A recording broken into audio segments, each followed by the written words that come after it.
నమస్తే. ఇన్నాళ్ళు నన్ను సపోర్ట్ చేస్తూ, ఎంకరేజ్ చేస్తూ మీ ప్రేమని నాకు అందిస్తున్న ప్రతి ఒక్కరికి కృతజ్ఞతలు. అలాగే ఈ వీడియో కూడా ఖచ్చితంగా మీకు ఉపయోగపడుతుంది. లైక్, షేర్ అండ్ సబ్స్క్రైబ్ చేసి మీ సపోర్ట్‌ని నాకు అందించండి. అలాగే ఈ వీడియో పట్ల మీకున్న అభిప్రాయాన్ని కామెంట్ సెక్షన్‌లో కామెంట్ చేసి తెలియజేయండి. ఇప్పుడు వీడియోని చూద్దాం.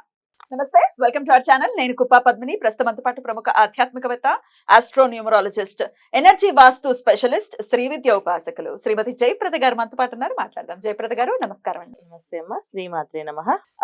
నక్షత్రాల గురించి చెప్తూ ఉన్నారు. శ్రవణ నక్షత్రం గురించి తెలుసుకోవాలనుకుంటున్నానండి. శ్రవణ నక్షత్రం జాతకులు అసలు ఎలా ఉంటారు, ఎట్లాంటి పరిహారాలు చేసుకోవాలి, ఒకసారి మీ ద్వారా. తప్పకుండా. శ్రవణ నక్షత్రం అంటే అందమైన వాళ్ళు వీళ్ళు, అవునా? చాలా ఆకర్షణంగా ఉంటారు. చంద్రుడు నక్షత్రం. చంద్రుడు నక్షత్రం అని ఆయన చంద్రుడు నక్షత్రం అని కాదు, మ్మ్. ఆ శ్రవణ నక్షత్రంలో ఉండే ఎనర్జీ ఏంటంటే వెంకటేశ్వర నక్షత్రం కూడా. ఆ. సో అందుకని అలా పొడుగ్గా ఉండడం. చాలా మంది శ్రవణ నక్షత్రం తక్కువ మంది పొట్టిగా ఉండడం. ఎందుకంటే మకర రాశిలో అంటే అందరూ పొట్టిగా ఉంటారు, కొంచెం అంత హైట్ ఉండరు అని చెప్తారు. కానీ శ్రవణ నక్షత్రం వాళ్ళు చాలా మంది హైట్ ఉన్నారు. మంచి పొడుగు ఏం చేతులు, పొడుగు వేళ్ళు, చేతులు పెద్దగా ఉంటాయి వాళ్ళవి. సో వెంకటేశ్వర స్వామి చేతులు ఎలా ఉంటాయో అలా ఉంటాయి వీళ్ళకి కూడా. చాలా పెద్ద పెద్ద చేతులు ఉంటాయి. చాలా మంది 10% తక్కువ మంది పొట్టిగా ఉండని, సామాన్య హైట్. పొట్టే ఉంటారు వీళ్ళు, చాలా సామాన్యంగా ఉంటారు, సామాన్య ఎత్తు. వీళ్ళు చాలా మంది హైట్, పర్సనాలిటీస్, చూడడానికి ఆకర్షణీయంగా ఉంటారు. వాళ్ళని చూస్తే మన కడుపు నిండిపోయేటట్టు ఉంటారు. అంత చక్కగా ఉంటారు వీళ్ళ రూపం, అమ్మాయిలైనా అబ్బాయిలైనా. సో వీళ్ళకి ఏదో ఒక ఆకర్షణమైన పాయింట్స్ ఉంటాయి వాళ్ళ దగ్గర. కొంతమందికి కళ్ళు బాగుంటాయి, కొంతమందికి మొహం చాలా అందంగా ఆకర్షణగా కనిపిస్తుంది, కొంతమంది శరీరం మొత్తం ఆకృతి అంతా చక్కగా అందంగా అనిపిస్తుంది. ఇలా లక్షణాలు కొన్ని పాయింట్స్ అంటే, ఎందుకంటే ఇక్కడ లగ్నాలు బట్టి మళ్ళీ వీళ్ళకి మార్పులు చేర్పులు ఉంటాయి. కానీ వీళ్ళ ఇది చూడడానికి రూపం మాత్రం ప్రశాంతంగా ఉంటారు. ఎంత ప్రశాంతంగా కనిపిస్తారో కానీ అంత కోపం. వాళ్ళకి కోపం వస్తే అసలు మనం భరించలేం. కోపం రాకుండా ఉన్నంతకాలం బాగుంటుంది అది. సో కోపం అనేది వీళ్ళకి తొందరగా వస్తుంది. ఏ విషయమైనా తొందరగా కోపం వస్తుంది, కానీ వెంటనే దానికి కూల్ అయిపోతుంటారు. దానికి ఆన్సర్ చెప్పామనుకోండి కూల్ అయిపోతారు. ఆ లక్షణాలు ఎక్కువ. ఎడ్యుకేషన్ చాలా బాగుంటుంది. మహా తెలివైన వాళ్ళు. ఎంత తెలివితేటలు ఉన్నాయంటే వీళ్ళవి అసలు ఆ తెలివితేటలు చూస్తే మనకే భయం వేస్తుంది. అలాంటి తెలివైన వాళ్ళు. కాకపోతే వీళ్ళ దగ్గర ఉండే ఒక బ్యాడ్ హ్యాబిట్ ఏంటి అంటే, మంచి ప్లేస్లో పెరగాలి వీళ్ళు. ప్లేస్లు మారాయో మరి మర్చిపోతారు ఏ విషయాలు. చాలా మంది పిల్లలకి హాస్టల్లో పెడతారు. సో హాస్టల్స్ లో పెంచామంటే ఇంకా మాట వినరు. ఇంట్లోనే పెంచాలి, అన్ని విషయాలు నేర్పించి పెంచాలి వాళ్ళని.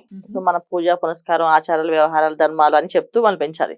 అప్పుడు వాళ్ళు చాలా చక్కగా నేర్చుకుని పెద్ద అవుతారు. చిన్నప్పుడు చిన్న పిల్లలు అయితే ఏమంటే మొండిగా జారైపోతారు. వాళ్ళు అనుకున్నదే సాధిస్తుంటారు. ఏమంటారంటే నాకు ఈ విషయం తెలుస్తుంది, చదివే అంటే వీళ్ళకి బాగా తెలియట్లు ఎక్కువ ఉంటాయి కదా, ప్రతి విషయం చదువుతుంటారు. బాగా పుస్తకాలు పురుగా నచ్చు వీళ్ళని.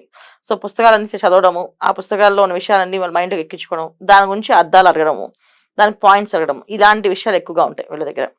ఆడపిల్లలు అయితే ఇంకా అలానే ఉంటారు, ఇంకా కొంచెం మొండిగా, ఇంకొంచెం ఎక్కువ మొండి ఉంటారు అబ్బాయిల కంటే. అబ్బాయిలు కాస్త కొన్ని విషయాలు తగ్గిపోయినా సర్లే వదిలేదు మీ ఇష్టం అని చెప్పి. అమ్మాయిలు అలా కాదు, ఖచ్చితంగా అన్ని విషయాలు అడగాలి.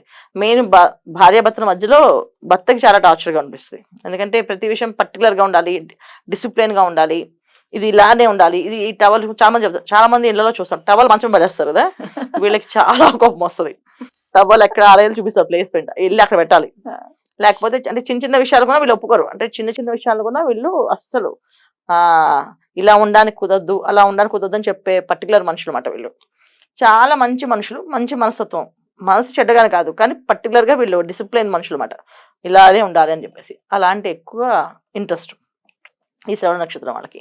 సో ఈ నక్షత్రం వాళ్ళలో ఎనర్జీస్ ఎలా ఉంటాయంటే డే బై డే గ్రో అవుతుంటాయి, డే బై డే డౌన్ అవుతుంటుంది. ఎందుకంటే క్షీణచంద్రుడు అయ్యాడు అనుకోండి, ఆలోచన విధానం మారిపోతుంది. వాళ్ళు నచ్చింది మాట్లాడతారు, నచ్చింది తిట్టేస్తుంటారు, ఇష్టం వచ్చినట్టు చెప్తూ ఉంటారు, మన మాటే వినరు అసలు. ఇంట్లో కానీ బయట కానీ టార్చర్గా ఉంటుంది వీళ్ళతోటి. అదే పూర్ణచంద్రుడు అయితే కొంచెం ప్లస్ పాయింట్స్ ఉంటాయి. అంటే బిఫోర్ పౌర్ణమి పుట్టుంటే ఒకలా ఉంటారు, ఆఫ్టర్ పౌర్ణమి పుడితే ఒకలా ఉంటారు. ఈ ఒక్క వీళ్ళకి ఉన్న మెయిన్ మైనస్ పాయింట్. సో ఈ మైనస్ పాయింట్ వల్ల వీళ్ళకి చాలా మంది ఇబ్బందులు పడుతుంటారు. సక్సెస్ రాక, సో జాబ్స్ లో నిలబడలేక, జాబ్స్ కంటిన్యూ చేయలేక, వ్యాపారంలో సరిగా ఆర్థికంగా ఇబ్బంది పడ్డము, వ్యాపారాలు సరిగా సాగకపోవడం, కారణాలన్నీ కూడా ఈ ఒక్క ప్రాబ్లం. సో జాతకంలో బలంగా ఉండాలి, లేకపోతే ఈ నక్షత్రంలో వాళ్ళు రాణించడం కష్టం అవుతుంది. ఎట్లాంటి ఫీల్డ్స్ వీళ్ళకి సూట్ అవుతాయని అనుకోవచ్చండి? వీళ్ళకి ఎక్కువ యాక్టింగ్ ఫీల్డ్స్.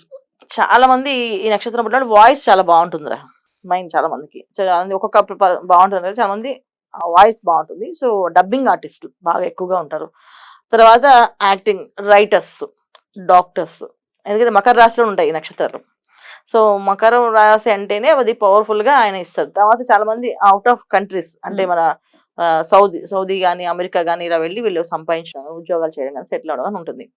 సో వీళ్ళ సక్సెస్ ఎప్పుడు కూడా ఏంటంటే మకర రాశిలో ఉన్న వాళ్ళకి వాళ్ళు పుట్టిన ఊరు నుంచి దూరంగా వెళ్ళాలి, అప్పుడు వాళ్ళ సక్సెస్ వస్తుంది.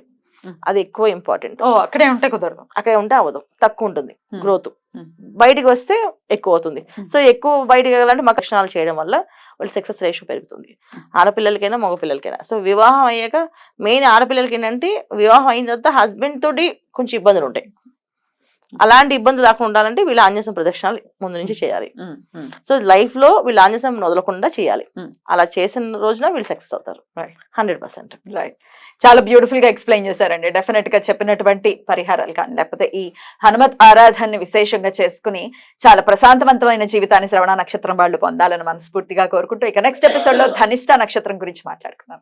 థ్యాంక్ యూ సో మచ్ అండి. నమస్తే. నమస్తే అమ్మా. శ్రీమాత్రే నమః.